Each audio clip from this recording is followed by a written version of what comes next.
Ibra di testa, Tonali, gol! Sandro! Meritato! Sandro! Hello everyone and welcome to another episode of the SempreMilan podcast. I'm your host Ollie Fisher, joined once again by Anthony Tallgrud. What's up, guys? I'm back and I'm very tired, but I've got my coffee, so we're good to go. And we have Madison 2 weeks in a row. Yeah, I am back again, also very tired, and I should have coffee here in a moment. Just water for me, so I'm a bit jealous of the caffeine intake that's going on here, but apologies if my voice sounds a bit off. I'm bunged up at the moment, not feeling particularly great, but we're powering on regardless. And we've got an action-packed episode. We've got a game to recap where there wasn't much action to talk about, but we've got a couple of games to preview.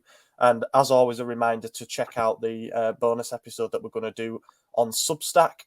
We're going to record it in a couple of days, probably.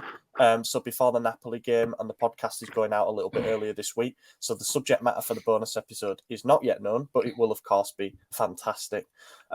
So yeah, here we go, boys. Empoli at home on a Friday night. How do we follow up a performance like champions, having beaten Napoli 4-0?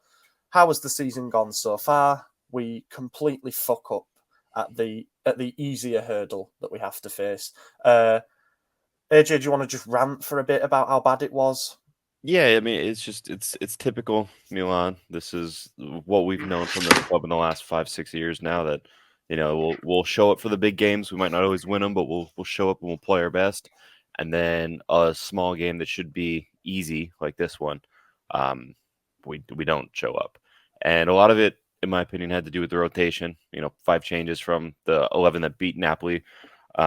All 4 of the attacking players. I mean, Chow in for Kier is hardly a negative sub, hardly one that mattered. I think Empoli had 2 shots the entire game, and one of them was on target, I believe. It might have been 0. I'd have to go back and check, but Mike didn't have to do anything the whole game. And the other 4 changes were Origi for Giroud, Rebic for Leao. I can't remember who. Pobega. Raheem. Yeah, Salamakers for Raheem and Pobega for Krunic. And I mean, I quote tweeted our lineup when it came out, and I said we've lost before the game started, and I meant that. And I guess the team did better than I thought because it was 0-0. So, but yeah, those 4 players cannot produce anything in attack. We've seen it time and time again.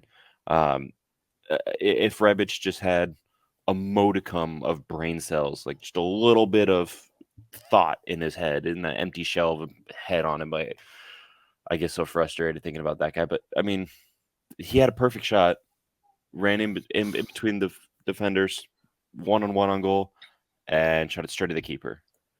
It's like, you could do better than that. We've seen you score goals. We've seen you score crazy goals, typically against Juventus for some reason. And he just couldn't do it this time. He would run around like a headless chicken, or he's terrified of the ball. The ball comes near him and he freaks out. Another guy who can't do anything simple, and he tries extravagant instead. I mean, there was a point where he was on the goal line to score a goal, and we had shot it. It deflected straight to him, and instead of just – you don't even need to tap it in, honestly. It was at his body. He could have just chested it in at that point. He tries to do like a back heel pirouette scorpion kick and just misses the ball, and then he goes out for a goal kick. I'm like, what are you doing, bro? So, like, I don't understand that, man. I mean, Madison, I made you a bet that he scored 20 goals, and I've never felt dumber in my life. So, hey, I took that bet, and then I also picked him as our high scorer. So, yeah, well, you covered both bases with that one. Yeah, exactly. Also, you're 1 for 2. Sorry, on bets after the Messias won last season. So you can't win everything, I suppose. Yeah, I mean, I've got a bone to pick with the starting lineup just for the reasons that you've said there. The first important factor for me is that we had Napoli last Sunday, and we got Empoli, which was on Friday, and then we've got Napoli next Wednesday. That is 3 games in 15 days. That is not difficult for a team to be able to manage. You should be able to field your starting lineup in those 3 games because they are 3 massive games. The congestion comes when we play Bologna between the 2 Napoli games because we have 3 games in 7 days. So that becomes a bit more tough. However, it then looks even stranger when in the build up to the game, you've got Sky reporting that Rafael Leao wasn't 100% during the week. He trained aside for all but the final training session. And Brahim Diaz, we know, has had a bit of discomfort since that Napoli game when he came off with his thigh strapped up. So if Pioli knows that he's going to have to be without those two for the first minute, it is not an option to change all 4 players in the attacking department. You're without your 2 main creative forces, and you think you can also get away with taking off your second top scorer, Giroud. We'd all love to rest him, but this wasn't the game. When he came on, stuff happened, you know. And to play Pobega as a number 10, to sap us of any real creativity. I mean, we had a kind of a debate in the chat after the game about whether Pobega really did play as a 10. Either way, it's fucking terrible, because he either played as a number 10, and that is just baffling, because what was he ever going to do there? Or he played with 3 central midfielders, which was totally unnecessary. It was total overkill. Yes, we controlled the game. Did I think we were ever going to get hit at the other end on the counter? Not really. There was only ever going to be one winner. But once again, we did not find a way to do it. And Salernitana game, like, you can go back countless times. This has happened this season. I honestly, for once, I'm not going to blame the team and say this is a motivation problem, because I think that they did try. We fashioned chances. You mentioned the Rebic one there. You've got the Brahim Diaz one in the second half where he comes on and unfortunately shoots straight at the keeper. The Giroud thing, which we'll talk about in a sec. We did create the chances, but unfortunately, I'm sick of talking about semantics to do with individual games. It's a results business, and we're not picking up the results. You know, us and the other shit show across the city. I've got a stat to read out. Inter and Milan have both amassed 14 points in the last 10 games in the league. Since the break for the World Cup, Inter have 21 points in 14 games. Milan have 18. That is mid-table stuff.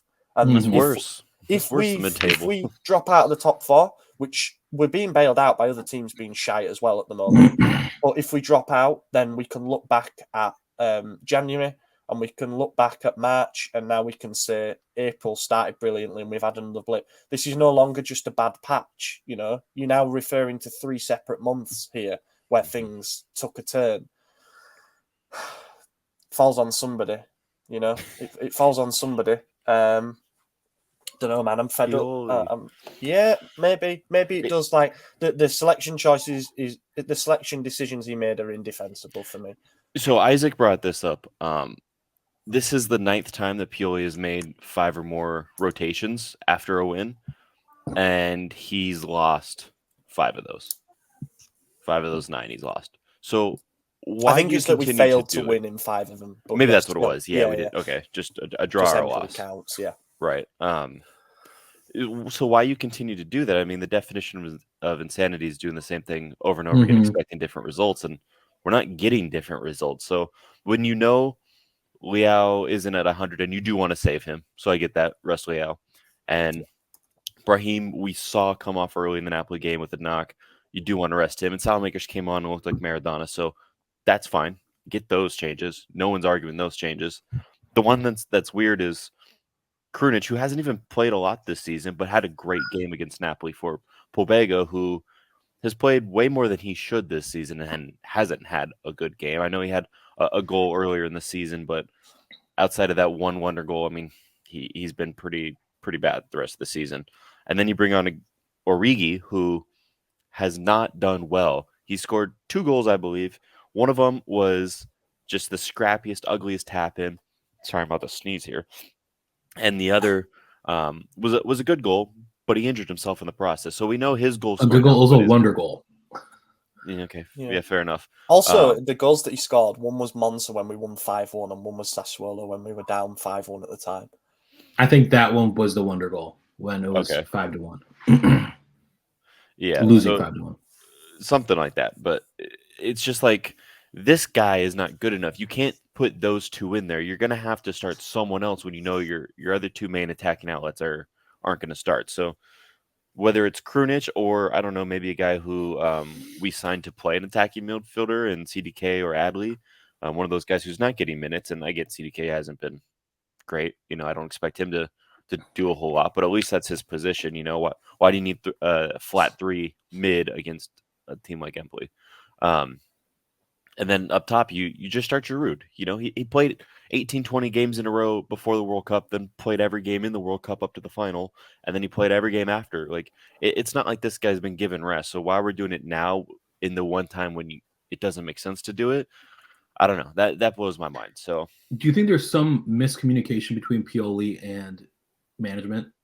Because management brought in so many players, and Pioli's just not using them. So if management is trying to bring in budget players minus CDK, and Pioli's not using them, then our project's not going to work. Yeah, and I agree with that to an extent. I also realize, like, we don't know what's going on at training, so maybe those players just simply aren't good enough in training, and that's why we're not seeing them. Maybe Chow wasn't ready to start until he did start. Maybe Pioli made the right call. Nah, we don't know, but I do think it's pretty telling that the 160 maybe minutes that we've seen of Adley, he's looked good in those. He created a goal in the last time he played. So I don't know. I think Adley at least deserves some more minutes over Pobega, over CDK, who hasn't done good and has got plenty of minutes. I would have put Adley up there.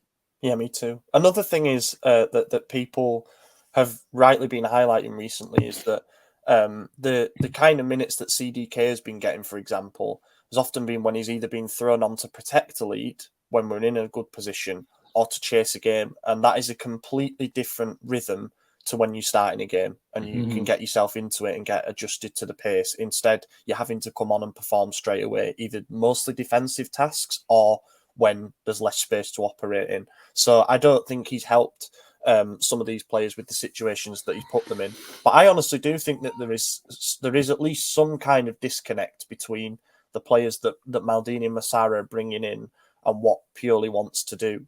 The minutes that he's given the signings from last summer is Exhibit A, but also you just think about, for example, we were going for Kolo Muani, and instead we decided to sign Origi, and Origi was at one point third choice starter when Ibra came back, and he chose to start Ibra over him despite the fact he'd been out for 9 months with a knee injury. So I think it says a lot about what he thinks about the players that have come in. As you say, training, they might just not be good enough and they don't deserve the trust. But I want to know who's signing off these players. Surely there has to be a conversation saying, if we bring him in, where do you foresee him playing? A bit of honesty would be good if he says, nah, I don't think they're going to do anything for me. Instead, here we are with like a load of box-to-box midfielders that never get any game time, and it's all a bit strange. The one thing to talk about, I suppose, well, two things to talk about is the penalty incident and the disallowed goal. No moans from us this time. I think they were both the right call. The first one was a strange one. I couldn't believe when he pointed to the spot because it really did just look like a header into the defender's head. Ref pointed to the spot. First ever game that he's officiated against Milan, actually, so there was no pre-bias from me. But I don't know what he thought it hit. The VAR quite rightly intervened and cancelled it out. And then Giroud scored what we thought was a winner to bail us out. But I didn't see a good replay, but AJ, you say it kind of went shirt sleeve onto forearm.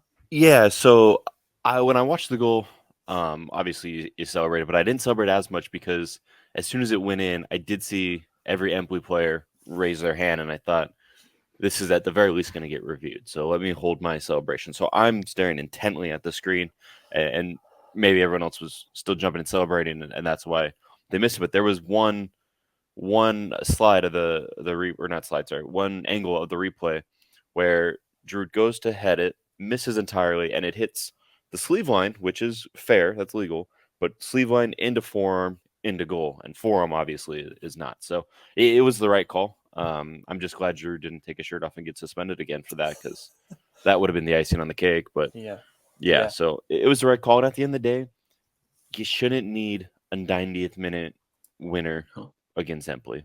You shouldn't need a penalty to win against Empoli. You should be able to score at least once, especially a team that had 2 shots the whole game. 2 shots. One of them sky high. It's our fault. Like, there's no... What I don't understand is we beat Napoli 4-0, right? Our lineup is clicking. Why is he going in and changing it? Yeah. Because going into Champions League, you want to keep that momentum going. going back to that formation now is not going to get you the same result at all. Well, and that's a good point too about going in Champions League, because Napoli, they didn't make 5 changes midweek. They started. They made 3 changes, 2 of them in midfield and 1 in attack. And Simeone was who they started against us. He got injured in this game. They started Raspadori, and then they had Lozano instead of Politano, and Zielinski instead of I can't remember who, but Zielinski was the other guy in the midfield who didn't play against us. They made 3 changes. 3 changes. That's it. And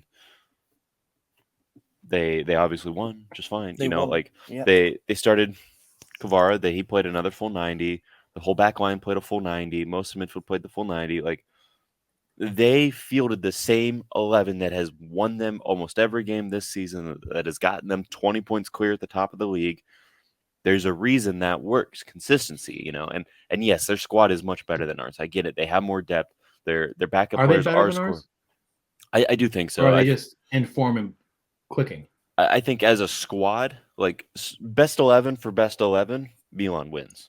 But squad depth, you know, over a 38-game season, I do think they have better squad reserve players. I mean, their backup strikers both have double-digit goals. We have 2 players on double-digit goals. Like, I think their backup players are doing so much more than ours, and no one's really getting hurt there. I mean, yes, Osimhen's hurt right now. He might be back, and Simeone just got hurt, but those are the outliers. Most of them aren't getting hurt, you know, and whereas we recover 1 player, lose 2 more, and just don't have any backups that are worth a damn. And that's because our backups, we intentionally look for someone who's going to be a backup, not someone who could fight for a starting spot. And that's the difference, I think, in good squad building. You know, you don't sign a 41-year-old striker, a 37-year-old striker, and then a guy who a 27-year-old striker, which fair enough, but injured when you signed him, who's been injured all season, and say, yeah, those are good, you know, because one of them will be backup, like one of them will start. So yeah, all 3 of those are at backup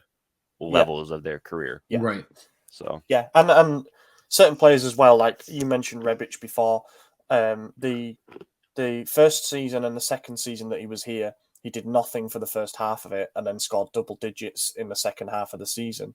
And all of a sudden, when you take those goals away because he's not having anywhere close to as good a season, and, you know, we constantly having a problem of sourcing goals from other parts of the attack, it becomes a real problem because the only 2 threats are Leao and Giroud, and teams can devise plans to stop them. And then when they don't start at all, job's fucked. Like, there's no chance. You know, unfortunately, that's it. I mean, those 4 attacking players that we fielded on Friday, I think we could have played all night with them and not scored. yeah. Okay, but Origi gets barely. I can't even about to defend him. Oh, here we barely go. gets any game time, right? Rebic barely gets any game time. You can't expect them to come in and just hit the ball in, right? They have to be informed. They have to have some kind of, you know. And I agree with that. That's why I'm mainly mad at More Pioli so and not Rebic them. than Origi, because, you know, we know Rebic has it in him. Yeah. He shot it right at the goalie, but if he's playing more often, is he doing that? No. Probably not. Yeah, if he's getting more game time. When he scored double-digit goals, he was our right winger, left winger. Left winger, yeah. Right? So, like, he still has it in him, but he's just not getting the chances. I would start Rebic as striker over Origi any day of the week. Me too. But, yeah. You know. No, and the shot he did have, he came down the middle, so that makes sense. And that's the other thing. When we brought Brahim on down the middle, not outright where he shined like we've never seen him shine before. Yeah. So even when he eventually did bring on the starters, he rotated. It was in weird positions, and it was kind of too late. His first substitution was 65 minutes in, and it was Florenzi for Calabria. Like, the issue wasn't getting to the attacking trident, you know, because yes, Florenzi will run down the side and he'll cross it in, and you know, that's fine. But the issue wasn't getting it to the strikers. The issue was the strikers not scoring. So to leave them all on and then say Calabria, who had a good game, should swap out for Florenzi, who's been injury prone, who's made 2 appearances this season, maybe 3 or 4. That made no sense to me. And yes, you know, Leao did come on a few minutes after that, but just the fact that was his first one was, I don't know, eye-opening to me. It was strange. It was Yeah. He got it wrong again. Continues a trend of strange substitutions for me, to be honest. We'll do top and flop and very quickly knock this game on the head. Man of the match for me. Despite the fact that it was collectively a pretty uninspiring performance, I thought that the defence was pretty good. They didn't have too much to deal with. But the player who stood out for me was Tonali. He looked like he carried on from the Napoli game. He was fantastic in midfield, but I can't really add anything other than that. I say fantastic. He was probably like a 7 out of 10 amongst a lot of 5 out of 10s. You know, he had a really good sliding challenge towards our own box. So beautiful. I mean that's Gattuso-esque. Yeah, I guess that's. I mean, to piggyback off you, that's probably the only one who had like a noteworthy moment in the game. The rest was just so dull, and even hyping up the defense, it's like they didn't attack. They were barely in our half, so it's hard to say like, the defense was rock solid. They were, but they also didn't have to do anything. So Yep, That's because Tonali. yeah, did a good job. He actually did do a good job. Maddie, you saying Tonali? Yeah. Yeah. Flop of the match. Oh God, where do we even begin? It's probably going to be Origi, but you can pick between Origi, Rebic. Maybe Pobega might be a bit harsh because I feel like he was put in a situation to fail, to be honest. But I'll go Origi. I'm going Pioli. Yeah, fair. Yeah, it's Pioli. That's a good one. I was going to go Origi as well. Yeah, he just needs a target. Yeah, not good. Need to turn those 1 points into 3, otherwise we can kiss goodbye to top 4. But now we will move on and preview some Champions League action. First leg of the Champions League quarter-final at the Stadio Diego Armando Maradona. No, it's not. It's at San Siro. My head's scrambling. Apologies for that. We are at home. I was going to say something, but I was like, why would I know? I was thinking in my head how it was the same for the Spurs game, and then I messed it up anyway. But yeah, we're at home for this, and I'm actually going. So it'd have been funny if I showed up in Naples on Wednesday night. But yeah, looking forward to going to this one and covering the game. It's huge. You know, it's huge. The first legs, I think, of ties this deep into the competition kind of tone setters. And obviously we were dominant, we were rampant in the game against them last Sunday. To expect a continuation of that in this competition, I think, would be incredibly naive. However, it did kind of show that there's more parity between the two teams than the league table suggests. And as AJ mentioned earlier, starting 11 on starting 11, we've proved that we could beat them. How are we feeling going into this? Confident, actually. I know we just had the disaster against Empoli, but yeah, it's hard to not feel confident when you just beat this team 4-0 a week ago, you know, and you know the starting 11s are going to be virtually identical. You might have Osimhen, you might not. It might be Raspadori, who's their third choice striker, who also is on double-digit goals. He's good too, but we show up for this team more than anyone else. I mean, obviously the 4-0 win is our best game of the season, but our second best performance of the season was the 2-1 loss to them earlier in the season, where we didn't have our best player in Leao, and they needed a penalty to win. You know, we were up, or it was tied 1-1, and they got a fair penalty, but it was also kind of ridiculous one to give from Dest. And then Kalulu hit the post in like stoppage time. So you know, it's not the first time that we outplayed them. Going back, it also happened last season with the Kessie disallowed goal. That's what I was just about to say. Yeah, going back the next season, we equalized in the 95th, whatever, but a bullshit offside call. I still don't understand that. I watched that replay again recently. It still doesn't make sense. But again, we beat them in the reverse, I believe, with a Giroud goal, another scrappy one. So this is the team we've been trading blows with for quite a while now, and I just don't see this going any different. They're going to go into this with a chip on their shoulder for sure. They're going to go into it the uncrowned champions, but a little nervous. You know, they're going to know this is the team that just beat our ass, and now we're in their field. You know, this isn't the Serie A where they've been unstoppable. This is the Champions League where they have lost already this season in the Champions League, and it's also a competition that we're historically great in. So, yeah, I'm pretty confident. I don't think it's going to be another 4-0. I think that would be naive, but I would not be shocked if this is 3-1 for Milan, 2-1, 2-0. You know, I think we could still get the job done pretty easily. I just think we got their number. We've also lost this year in the Champions League, and we barely got by Spurs. Yeah, but we were in that weird funk. I am not as confident as you. I don't know if I don't know how Ollie's feeling. I said it during the Napoli game and on the podcast last weekend. I don't think we score in either of the legs of the game, and I think it's going to be a 1-0 double whatever scoreline. So 2-0 on aggregate, yeah. 1-0 total. Like, oh right, yeah. One of them is going to finish 0-0. The other one is going to be 1-0. Yeah. And I don't think it's going to go our way. I think that we got our 4 goals, and we used them. We could have used a couple. Like that's how I think. I think we got 4 goals, right? We could have spread them out, but no, we used them all in one game, and now we fucked ourselves. So yeah, I mean, they're definitely going to be covering Leao better, and I think that if Brahim's out right, that's going to free up a lot of open space for us, a lot of creativity coming from him, because that's been the missing piece in the puzzle for us is creativity on the opposite flank. You know, we have it with Leao and Teo running down the left, but the right has always been pretty dull with Salamakers, who has started dribbling recently, and good for him. But between him and Macias, it's never been even mid-level, let alone top level. So to have Brahim doing it and clearly doing it well out there, I think that plays into our favor quite a bit, because Leao's going to be pulling a second defender, potentially a third defender after what he did earlier. All he's got to do is dink the ball over top. Someone's going to be open. So I've got a devil's advocate thing to play here. Can we do the same thing again? Because it was a surprise the way that we lined up at the Maradona, but they're going to be expecting it this time. So will they have planned for Benacer playing more advanced? Will they have planned for Diaz and for Leao's more direct runs? Maybe. I don't think Brahim is going to play on the right. I think Pioli's dumb enough not to do that. He's going to be like, Salamakers looked good there, so I'm going to put Brahim down the middle and Salamakers on the right. Because if they both do it, then we're going to score 5 goals. No, that's not how it's going to work. Salamakers had a good game. Time to start Macias again. I was just thinking exactly what Junior it get is. a game.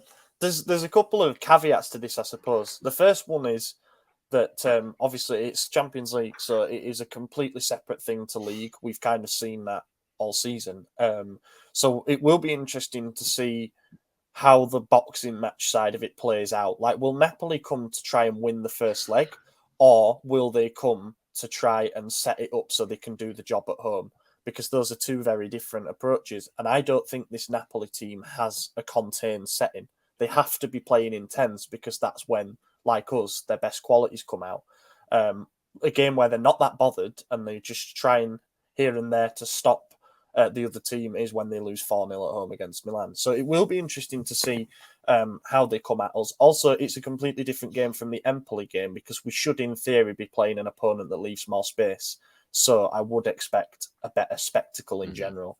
But I also don't think that it will be played 100 mile an hour like it was in Naples. Do we think Napoli could play a low block? I don't think that fits their style, but that's what beats us every single time. Yeah. Yeah, and as I say, I don't know if this Napoli team has it in them, really. I was reading Gazzetta earlier, and they seem to suggest that they'll make a change at fullback, and Oliveira will play, which would be interesting because he's more of an attacking option. But it shows, I think, that they were tormented, really, by what happened in that first game, if that does end up being true. What about for us? Does Kier come back in? Do you play exactly the same starting 11? I would. Yeah. I would probably play Kier as well.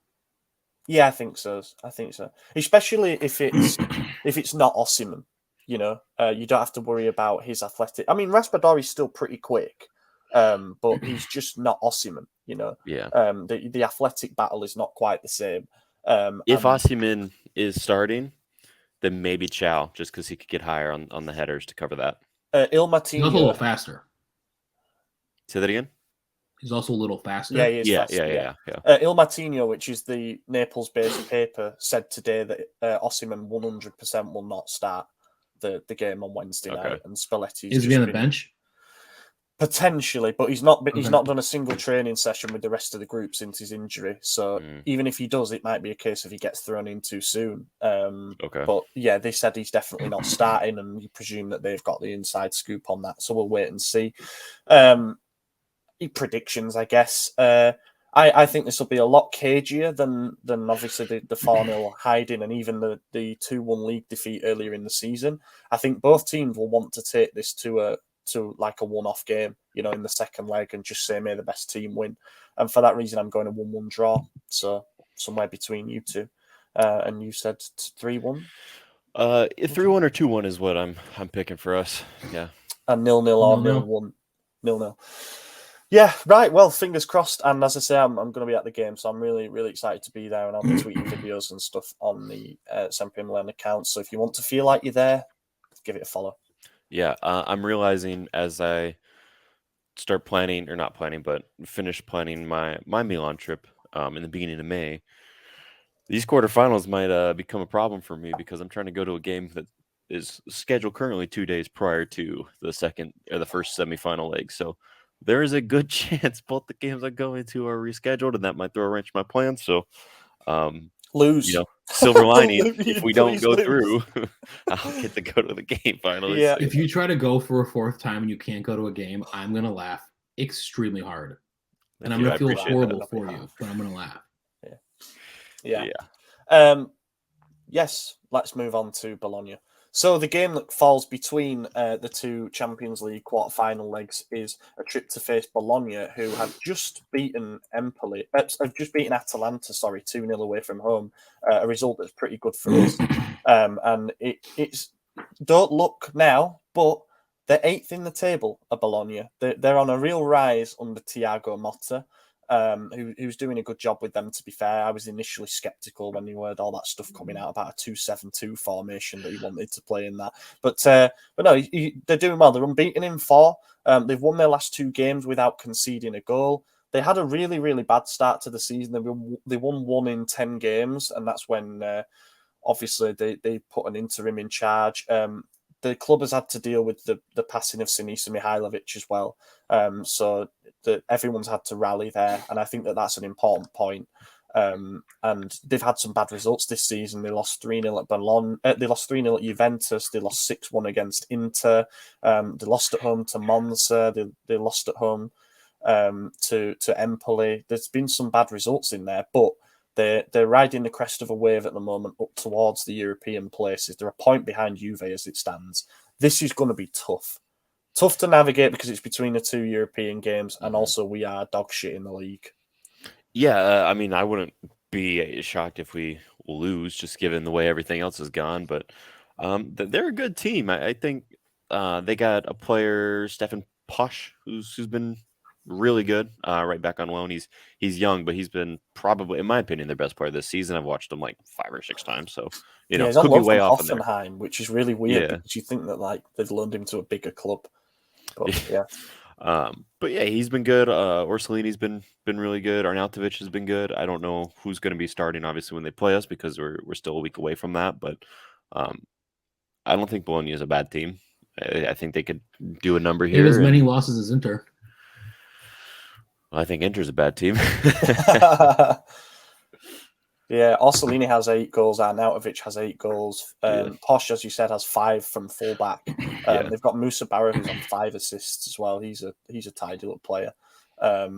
So yeah, what's their goal difference? Have they scored more goals than us this season? I wouldn't be surprised. They have scored this season. They're +2. We're +12. Yeah, but how many total? They've scored 38 48, goals. 38. We've scored 10 more than them. Yeah, okay. Well, that's interesting. Yeah, it's just because of the first half of the season, though, when they were really bad. Like, if you just take it from the new year onwards, which you can't do, I know that, but they've been better. They've been a real pain for every team to play, it seems, as Atalanta found out in the last round. As you said, it's a week away, so we don't really know where we're going to be at selection-wise for this. But I think we can all say with some confidence that Pioli's going to rotate 6 players, and we are not going to get the result that we need. And everyone's going to be buzzing because we've got a decent first leg result, and then we're going to remember that we might not even be in the competition next season. Yeah, I don't know. We'll just do a prediction for this. I think we lose. I think we lose 2-0. Like, I genuinely do not have any confidence for this. Like the Udinese game, we're playing them at a bad time for us. in terms of when the game falls and a good time for them? I'm going to go 1-1. I'm going to go 1-0. But if Pioli does the same thing against Empoli, we're going to lose. Yeah, fair prediction. I really want to get to Bologna, by the way. They've got one of the nicest stadiums in the entire league. It looks like an old castle. So that's on my bucket list. You know where I want to get to? Venezia. Yeah, that would be cool. In Serie A against Milan. It would have been amazing, like if we would have planned a trip around that or something. Wonder what happened there. Oh yeah, I lost $800. Me not speak English very well. Yeah, mad. Well, Venezia are going down to Serie C as well. Yeah, so it'll be a while before we play them again. We just got to hope for a good cup draw or something. Yeah, let's move on then. The one thing that we can talk about from a talking points point of view is that Record and Relevo are Spanish, but they've got journalist Matteo Moretto, who used to work for like Di Marzio. He's quite well respected. It was Relevo who first of all came out with a report saying that we have a verbal agreement with Leao to renew his contract, and it involves us paying the 19 million fine that is owed to Sporting Lisbon, and he would get 5 million a year. Now, I did some number crunching on what that means and why we might all of a sudden be willing to pay the fine. And when you look at if we go gross amounts, which is the amount that the club will actually have to pay, you do 5 years that say the previous salary demanded 7.5 million per year, it comes to 56.25 million. And then if you do 5 years at 5 million, as per this report, plus the tax, plus the fine, it comes to 56.5 million. So the amounts are nearly identical, but we solve a problem for Leao and salary. It's not as big of a hit for us, and it doesn't upset the dressing room dynamic and all that.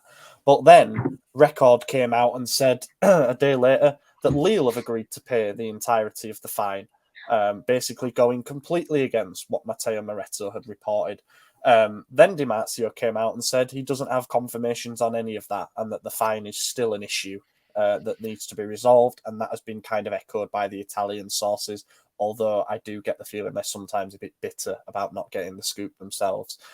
Massara said basically gave very little away when he was asked about it before the game on Friday, and said that we're still working and there's still optimism and all this kind of shit. How do you feel about the hypothetical solution of us paying the fine? I've never been really that against it. I mean, I get it. Like, I understand why we don't want to, because ultimately it has nothing to do with us. But at the end of the day, that's our best player. And if you want him to still be our best player, you got to take care of his issues too. You know, you see guys like Neymar, and I'm not comparing them in terms of skill level or anything like that, or startup or anything. But right, yeah. But like any issue Neymar had with Barcelona, PSG took care of that real quick, and they said that's why we want you. And you see that with stars at clubs. The club takes care of them. And I understand that we are not financially in a position to do that with a lot of things, but according to your numbers, we are with this one. And if Lille is going to end up paying it, then, you know, even better, because I remember that was going to a court, right? Like that there was some sort of appeal. Yeah, it's been to every court going. It went to a court in France, it went to a court in Italy, and then obviously in Portugal, it even went to the Court of Arbitration for Sport, and that's where they finally settled on the 19 mil plus tax. Yeah, which honestly is so weird to me in the beginning. Anyways, you know, like they were allowed to leave because fans attacked them at their training ground, whatever, breach of safety, something like that, and they were allowed to leave per FIFA guidelines, per UEFA, whoever it was. And Lille got him on a free. If they're going back on that, then it should be Lille who has to pay a fine. It shouldn't be Leao. It shouldn't be Milan. It should be Lille. That's the team that he went to after. They're the ones who said, yeah, we'll take that guy. You know, so it should be on them. And we already paid Lille our money for him. So I don't know why we're involved at all. But I don't know. I mean, if the guidelines said they were allowed to terminate their contracts after that thing, then they should be able to. Do you remember if the court that said that Sporting deserves a fee for that was a Portuguese court, or who was it? It was the Portuguese court, and the decision was upheld. And as weird as this sounds, and this is not me defending the actions of the Ultras, there was nothing in his contract that said if you get intimidated / attacked by our fans, you can leave your. It was something about That's endangering the players. It was like a player safety thing that Yeah. lawyers were saying, like, look, you allowed a breach of your security area with these rabid fans that were attacking. Like, one of the players actually got punched, I think, because he was like he left the field with like a bloody face. I mean, that is absolutely That's mental. crazy. Yeah, Yeah. it's disgusting, to be honest. Here's the thing: if we want to pay the 19 million for Leao, we better be prepared to come in and invest around him. Because if we don't invest around him, he's completely useless. You're not going to get the best out of him, right? He needs help. You'll get Yeah. 10 to 18 goals a season. Okay. What else are we going to do? Fight for top 4 every season? Or do we want to blow the rest of the teams out of the water or compete in Champions League? Yeah. Because with just Leao, we're not going to do both those things. Yeah, and also, we've already got enough problems in the attack as it is. We already know we need to go out and spend big money on a centre-forward who's going to guarantee goals and is younger. We already know we need a right winger, be that Brahim's permanent signing if he keeps doing well there, or an upgrade on the options that we already have. We arguably also have a problem at number 10 still, if Brahim goes, or even if he stays, because CDK hasn't done it this year. So you create another headache by letting him go, or having to sell him, and then do you back this management to spend the 100 million that we get and every signing be a hit? Because I don't at the moment. I think they've done a good job overall, but last summer was so strange compared to what they had been doing that I don't know if I trust them to spend 100 million to replace him and to invest in other areas. I mean, there's a bit of Ewing theory stuff as well, like, could we get better as a club by selling him for 100 million and buying 3 or 4 players in positions that we need at 25, 30 million each? Would we become a better team doing that? I think the thing that you do is you keep your best player if you can. That's like above all, and then the money's available elsewhere. Get better at selling players. Like, that's first and foremost the thing that we need to do. And don't make one of them Leao. Well, and if the rumors are true, then Origi is being sold for decent money, and so is Rebic, and other things as well. So there should be some money to reinvest. But if we get rid of Origi and Rebic, now we need a striker, a right wing, a left wing, and a center mid. We need a new attack. Only people who are dumb enough to buy Origi for a decent amount of money is some team Everton. in MLS. Oh, Everton as well. I could see it. It would be Everton, wouldn't it, to sign a player who always scored against them? Yeah. Yeah. There were 4 teams in the Premier League that were linked with Origi last week. One of them was Villa, one of them was Leeds, and another one was like Brentford or something. Oh, it might have been Crystal Palace. So if he has a market in the Premier League and we get even 10 million euros for him, which sounds mental, I know, huge. but they've got money. It's a pure capital gain because we signed him on a free. And then everyone can say, okay, he gave us nothing, but and I saw Rebic for 12 million as well, which is a lot for him, I think, because we only signed him for like 2.7. Yeah, Wolfsburg in the Bundesliga. Yeah. So that would be another huge gain for us. And if we could get any capital gain for either of them, I mean, that's massive.